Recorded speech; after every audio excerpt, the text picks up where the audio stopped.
दर्शक बंधु एबे एबे पाणीपाग विभाग तरफ बड़ खबर सामना को आसी। पश्चिम बंगोपसागर में सृष्टि होता लघुचाप प्रभाव में राज्य में वर्षा लगी रही। यार प्रभाव में आसंता 12 घंटा मध्य 12टी जिला को गोटे दुईटी स्थान में प्रबल अति प्रबल वर्षा होबार संभावना रही। एने 12टी जिला को येलो वार्निंग जारी कर पाणीपाग विज्ञान केन्द्र पक्षर। तेबे केउ जिला को केते मात्रा रे वर्षा हेबो ताकु नै संपूर्ण अपडेट जानिबा, किंतु ता पूर्व भिडियोटी लाइक करूँ, चैनल को सब्सक्राइब करूँ, पाखे बेल आइकन दबे ऑल नोटिफिकेशन ऑन करूँ। चलतु डेरी नक खबर उपर नजर पकाइबा।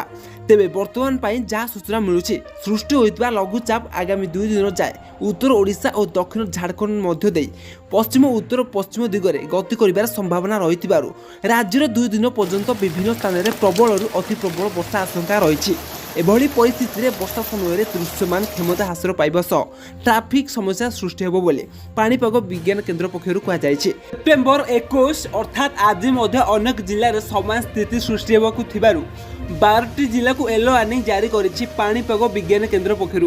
तेबे जिला गुड़िक हेउछि कलाहांडी, कंधमाल, नवरंगपुर, गंजाम, बैद, बलांगीर, सोनपुर, बड़गड़, संबलपुर, अनुगुल, ढेंकानाल, केन्दुझर यह सब जिला को गोटे दुईटी स्थान में प्रबल अति प्रबल वर्षा होबार संभावना रही।